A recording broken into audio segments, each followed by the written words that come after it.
drop things on the floor, I think. Okay, so we have here the second law here. Moses gets the second law here at the end of 31. When he finished speaking, he gave him the tablets. No, we've already done that. Hold on.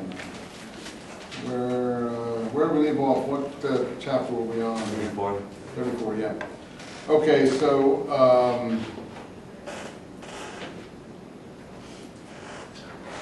34.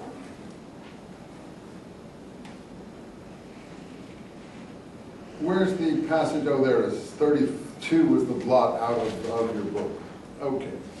Anyway, so 33, he gets the command to move on. Move on, and they take the tent and pitch it and so on. And Moses goes into the tent, and he's face to face with God, and Joshua is his servant, and all this is pro-Joshua material. And Joshua never left the tent. So again, all this is written by people who are supporters of Joshua and his claims to whatever succession we have going on here. I do think there's historical material here, because people wouldn't be making these claims if they didn't think there was something to succeed and claim a succession to. So I do think we do have that here.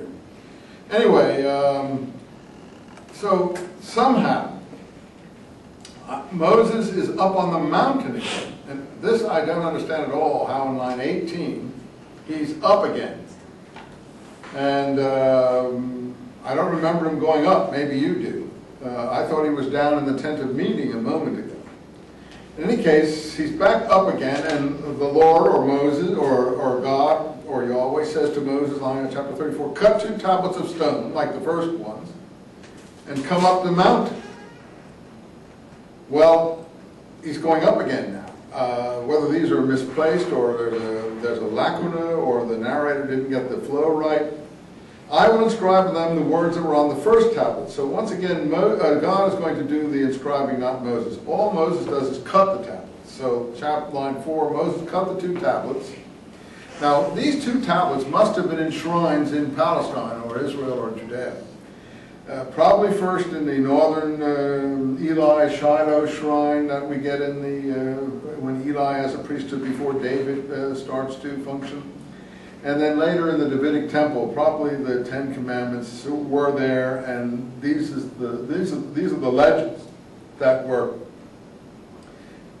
presented or explaining how and why they were there, and the explanations of who cut them and so on and so forth. And of course, Jewish synagogues to this day have these commandments somewhere in the synagogue, usually over the what they call the pulpit, like in a Christian environment. So they use the same language. At least the Reform and Conservatives do. Anyway, so with the 2 tablets, he went up with the tablets. So he went up, the first time he didn't have the tablets. So he didn't even cut them as far as I know. So this is another variant picture. Again, it's more logical. Someone has to take the tablets up.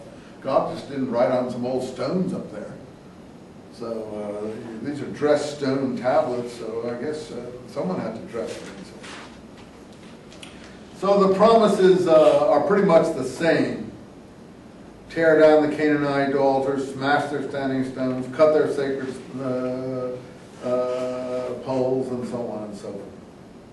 And then again, line 28. Oh, by the way, there's your passage you were asking about, 26. You must not boil a kid in its mother's milk. You were asking about that there a second time.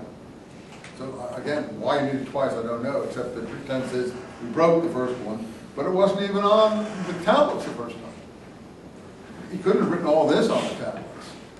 So again, it isn't a very logical, convincing presentation of how all this happened.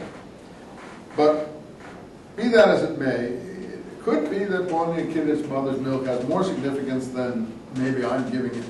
And I don't see it, but it could be that it's repeated twice, and it seems so important. But on the other hand, it seems to me you shouldn't be cruel to animals, or cruel to any person, or being. Anyway, he was 40 days and 40 nights, which is why in the New Testament you get all this 40 days and 40 nights allusions about John or Jesus or other people. He was 40 days in the wilderness and tempted by the devil and stuff like that. It's from these 40 days and 40 nights allusions here in the earlier text. And it looks like this time Moses does the inscribing. He inscribed them on the tablets. It's not clear if it's God or Moses. Here, by the way, is the thing that Paul is talking about, line 29. His face was radiant after speaking with the Lord when he came down, you see? His face was radiant. That's the passage, Paul. And when Moses had finished speaking, I should have read this to you at that time, he put a veil over his face. And whenever he went into the Lord's presence, he would remove the veil until he came out again.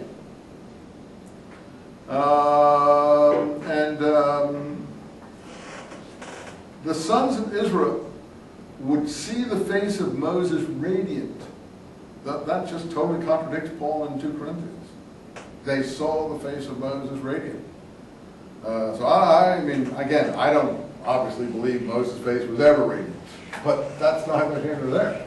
The point is, you can't take a text, use it, and then say it says something different. That to my mind is just opportunism and teaching the people who just don't read the text themselves and therefore will accept whatever you say because you seem like the expert and they're not. Moses would put the veil back over his face until he returned to speak with Yahweh because he didn't want the people to be obviously irradiated by what he was saying. Well, okay, that little episode is past, and we're back to the legal material of the priesthood, and it doesn't even give an explanation for it, just gives it a second time.